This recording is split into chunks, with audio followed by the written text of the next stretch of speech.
Students, तो आज की इस वीडियो में जो है वर्ग और वर्गमूल जो चैप्टर है इससे जो है हम लोग एमसीक्यू क्वेश्चन देखेंगे।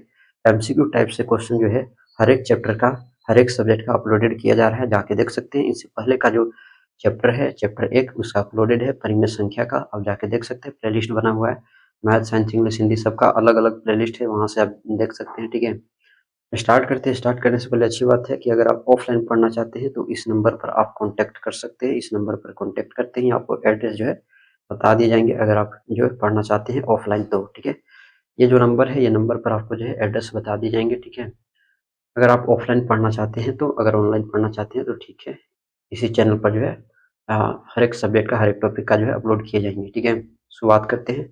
पहला जो इसमें क्वेश्चन है कि निम्नलिखित में कौन एक पूर्ण संख्या है, पूर्ण वर्ग संख्या है। ठीक है, देखो पूर्ण वर्ग संख्या कहते किसको है, जैसे 4 है, अगर 4 का स्क्वायर पूछा जाए तो क्या कहेंगे, 16, तो 16 एक पूर्ण वर्ग संख्या हो गया।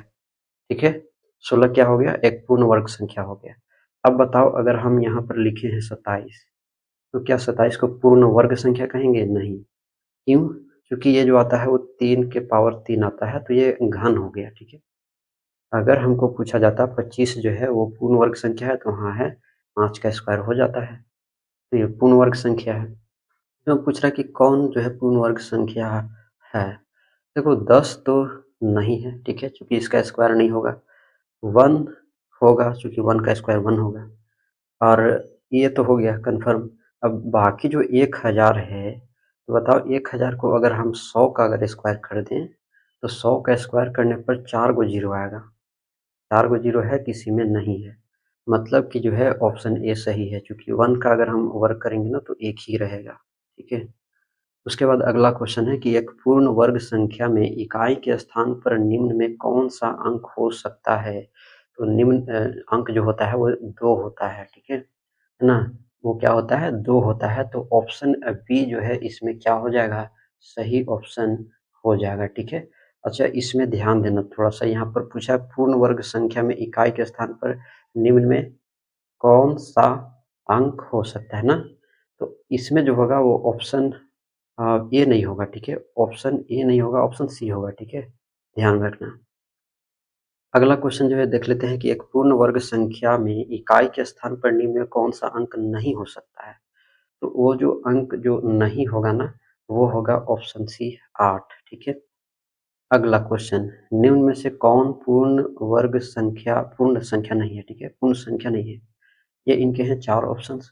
सही ऑप्शन जो 4 के होंगे वो ऑप्शन जो है, ये जो है पूर्ण वर्ग, पूर्ण संख्या नहीं है, ऑप्शन डी। ठीक है, तो ऑप्शन डी क्या है, करेक्ट हो जाएगा। उसके बाद 324 है, 324 जो होता है 19 का जो है ना, 19 का नहीं 18 का। ठीक है, 18 का जो है स्क्वायर होता है, तो ये किसका वर्ग है, तो 18 का है, तो ऑप्शन ए क्या होगा, सही होगा। अगला क्वेश्चन है कि किसी संख्या के इकाई का अंक 7 है, उस संख्या का वर्ग का इकाई में निम्नलिखित में कौन होगा।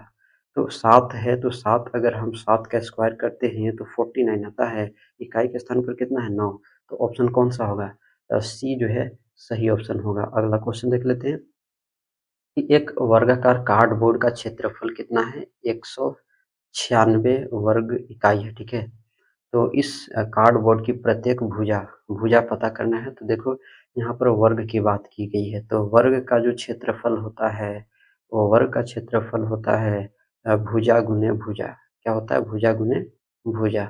तो यहाँ पर वर्ग का क्षेत्रफल 196 दिया हुआ है, तो इधर भुजा है, तो देखो भुजा का स्क्वायर होता है। ठीक है, तो भुजा गुने भुजा, भुजा का ही स्क्वायर हुआ। तो अब जो है हम क्या करते हैं कि जो भुजा पर जो स्क्वायर है, तो उस स्क्वायर को क्या करते हैं, कुछ मत करो, बताओ 196 को क्या लिख सकते हैं, 14 का होल स्क्वायर लिख सकते हैं, आराम से लिख सकते हैं। तो ये स्क्वायर और स्क्वायर खत्म हो गया, तो बच क्या गया, 14 बच गया, तो 14 वर्ग इकाई होगा। ठीक है, 14 होगा। अब इसमें से ऑप्शन बनेगा कौन, देखो 14 वर्ग इकाई है, 14 वर्ग सेमी है, तो सेमी की तो बात नहीं हुआ है ना, वर्ग इकाई इसमें बचेगा, तो वर्ग इकाई बचेगा कि नहीं बचेगा वो भी अभी पता कर लेंगे। तो जो भुजा होता है वो वर्ग जो है इकाई में नहीं होता है, सिर्फ इकाई में होता है। ठीक है, सिर्फ क्या होता है, इकाई में होता है, तो ऑप्शन इसमें डी सही बनेगा। देखो यहाँ पर सब में 14 14 है, कन्फ्यूजन वाला ये क्वेश्चन है, ध्यान दो यहाँ पर भुजा जो होता है भुजा कभी भी जो है वर्ग इकाई में नहीं होगा, सिर्फ इकाई में होगा, ठीक है। सिर्फ क्या में होगा, इकाई में, जैसे कि मीटर में हो सकता है ना, सेंटीमीटर में हो सकता है, तो ये सभी में हो सकते हैं, ठीक है। ये और अगर वर्ग इकाई है तो वर्ग इकाई जो होता है वो क्षेत्रफल जो होता है ना, किसी भी, चाहे वर्ग का क्षेत्रफल हो, चाहे आयत का क्षेत्रफल हो, या किसी का भी क्षेत्रफल है, तो क्षेत्रफल हमेशा वर्ग इकाई में ही होता है, ठीक है। तो वर्ग इकाई का मतलब क्या होता है, तो जैसे मीटर रहेगा ना तो उस पर स्क्वायर ऐसे रहेगा, सेंटीमीटर रहेगा ना तो उस पर ऐसे स्क्वायर रहेगा, तो इसी को वर्ग कहते हैं, ठीक है। ये इसको क्या कहते हैं, वर्ग कहते हैं, और ये इकाई हो गया, ठीक है। मीटर, सेंटीमीटर, ये सभी क्या है, इकाई है। अगला क्वेश्चन जो है इसको देख लेते हैं। तो अगला क्वेश्चन है कि प्रथम n विषम संख्याओं का योग होगा। तो प्रथम विषम संख्या बोला ना, विषम संख्या वैसी संख्या होती है जो दो से पूरी पूरी डिविजिबल नहीं होते हैं। तो इसमें ऑप्शन जो होगा, ऑप्शन ए जो है सही ऑप्शन होगा, याद रखना। अगला क्वेश्चन जो है उसको देख लेते हैं, क्वेश्चन नंबर 9, प्रथम 5 विषम संख्याओं का योग होगा। तो प्रथम 5 विषम संख्या ना, तो बताओ विषम संख्या कौन होता है, 1 होता है, 3 होता है, 5 होता है, 7 होता है, 9 होता है, तो ये 5 गो हो गए, पाँचों को जोड़ दो, ठीक है। पाँचों को जोड़ेंगे तो नंबर आप गिन लो ना, 1 2 3 4 5, 5 का स्क्वायर चढ़ा दो, और 5 का स्क्वायर जो भी आएगा वही इसका आंसर होगा, 25 आया, तो 25 इसका ऑप्शन बी जो है सही ऑप्शन बनेगा, ठीक है। ये जो है ऑप्शन बी सही हो गया। उसके बाद अगला क्वेश्चन जो है इसको देख लेते हैं। अब 3 के स्क्वायर और 4 के स्क्वायर के बीच कितनी प्राकृत संख्याएं हैं। तो अब इसके लिए भी बनाने के लिए एक जो है नियम होता है, ठीक है। तो इसमें जो अब जब पता है इसको,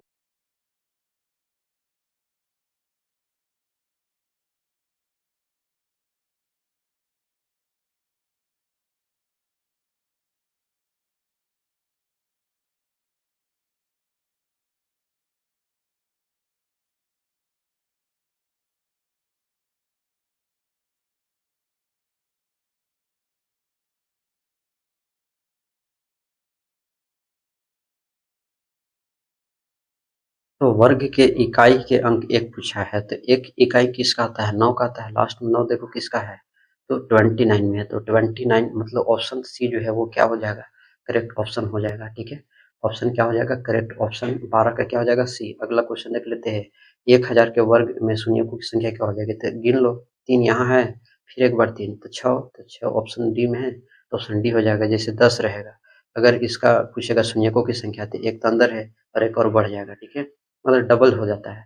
जैसे 3 है तो 3 और जोड़ लो तो 6 हो गया, 2 रहेगा तो 2 का 4 हो जाएगा, 5 रहेगा तो 5 का 10 हो जाएगा, ठीक है, ऐसे। उसके बाद अगला क्वेश्चन है कि निम्नलिखित में कौन पूर्ण वर्ग संख्या है। अब इसमें बताना है, तो 160 इसमें नहीं है, ये है, ये है, ठीक है। अच्छा, पूर्ण वर्ग संख्या नहीं है ना पूछा है, तो इसमें देखो 16 तो है, 16 होता है, 16 4 का होता है। अब इसमें काउंट करेंगे, ठीक है, तो 2 2 4 खाली हो गया। अब ये नहीं, देखो ये भी नहीं है, ठीक है, और ये है, डी है, ठीक है, और ऑप्शन बी भी नहीं है, ऑप्शन ए भी नहीं है। अब डी क्यों है, क्योंकि 1600 है, तो 1600 जो होता है वो 40 का स्क्वायर होता है, ठीक है। 40 का स्क्वायर कितना होता है, 1600 होता है। तो ऑप्शन इसमें क्या होगा, डी सही होगा। अगला क्वेश्चन है कि अब इन दोनों के बीच में कितनी पूर्ण वर्ग संख्याएं हैं। तो इसको पता करने के लिए, इसके लिए भी जो है अब निकालोगे तो शून्य निकलेगा, ठीक है, क्या निकलेगा, शून्य। अगला क्वेश्चन जो है इसको देख लेते हैं। यदि 1 का वर्ग 1 है, 11 का वर्ग कितना है, तो 1 कितना होगा, तो देखो यहाँ पर 2 था ना, तो 2 का क्या हो गया, 1 2 1 हो गया। अब 3 गो रह गया, तो 1 2 3 तक जाएंगे, फिर रिवर्स होंगे तो 1, ठीक है, ऐसे। तो इस पैटर्न के आधार पर अगर 4 गो है, ठीक है, तो 4 गो है तो क्या करेंगे, 4 तक जाएंगे, 1 2 3 4 है ना, 1 2 3 4, फिर इस रिवर्स होंगे, 3 2 1, ये किस में है, तो ऑप्शन सी में है, तो 16 का कौन सा ऑप्शन हो जाएगा, 16 का ऑप्शन सी होगा। नेक्स्ट क्वेश्चन है, अब बताओ 7 का स्क्वायर 49 है, इसका इतना ही है, तो बताइए इसका कितना हो जाएगा। तो यहाँ पर आप देखो पैटर्न, देखो क्या कितना बढ़ रहा है, देखो 2 गो 6 बढ़ गया तो 3 गो 4 है, ठीक है। तो अगर 3 गो 6 बढ़ गया तो कै गो 4 होगा, 4 गो, 4 गो किस में है, एक इसमें 4 गो है, तो ऑप्शन डी सही होगा, ठीक है। 17 का कौन सा ऑप्शन होगा, 17 का ऑप्शन डी होगा, 17 का कौन सा ऑप्शन, डी सही होगा। उतना दिमाग लगाने की भी जरूरत नहीं है, ठीक है। अगला क्वेश्चन देख लेते हैं। अब इन दोनों के बीच में प्राकृत संख्या कितनी है, तो इन दोनों के बीच में प्राकृत संख्या है वो ऑप्शन मतलब सी जो है 12 होंगे, ठीक है। अगला क्वेश्चन जो है उसको देख लेते हैं। 1.1 का वर्ग क्या होगा। देखो 1.1 है ना, अगर हम इसको 11 11 का अगर हम स्क्वायर करें तो 121 आता है, तो एक पॉइंट ये हो गया, एक पॉइंट मतलब 2 के बाद बैठाना है, तो 1 2, 1.21 ऑप्शन डी में है, तो ऑप्शन डी क्या होगा, सही ऑप्शन बनेगा। ठीक है, अगला क्वेश्चन है कि संख्या पैटर्न जो है 1 है, 4 है, 9 है, 25 है। 1 का स्क्वायर कितना होता है, 1। 2 का स्क्वायर कितना होता है, 4। 3 का स्क्वायर कितना होता है, 9। 5 का स्क्वायर कितना होता है, 25। तो 6 का स्क्वायर क्या होगा, 6 का स्क्वायर 36 होगा। ठीक है, 6 का स्क्वायर क्या होगा, 36 होगा। तो 36 इसमें कौन है, फिर 6 का स्क्वायर जो है 36 होगा, फिर 7 का कितना होगा, 49 होता है। तो 36 और 49 किस में है, ऑप्शन ए में है, तो ऑप्शन ए क्या होगा, सही ऑप्शन बनेगा। अगला क्वेश्चन है कि एक वर्गाकार फर्श जिसकी किनारा जो है 5 मीटर है, तो उसके फर्श का जो है क्षेत्रफल पूछ रहा है। देखो वर्गाकार की बात हो रहा है ना, मतलब वर्ग की बात हो रहा है, और उसका किनारा, किनारा मतलब यहाँ पर भुजा हुआ है। तो वर्ग का क्षेत्रफल क्या होता है, भुजा गुने भुजा होता है। तो 5 का स्क्वायर कितना हो जाएगा, 25। 25 जो आएगा वो वर्ग इकाई में आएगा, है ना। ठीक है, अच्छा यहाँ पर मीटर है तो वर्ग मीटर होगा। ठीक है, इकाई नहीं, वर्ग मीटर। तो ऑप्शन सी में है वर्ग मीटर, तो ऑप्शन सी क्या होगा, सही ऑप्शन होगा। इस तरह से जो इस चैप्टर से भी हमने देखा, इसी तरह से और भी चैप्टर का लाया जाएगा, तो इस चैनल पर जो है ज़रूर जो है बने रहना है। चैनल को सब्सक्राइब कर लेना है, वीडियो अच्छा लगा हो तो लाइक करना है, और भी किसी तरह का टॉपिक में दिक्कत होता है कमेंट बॉक्स में बता सकते हैं। मिलते हैं नेक्स्ट वीडियो में।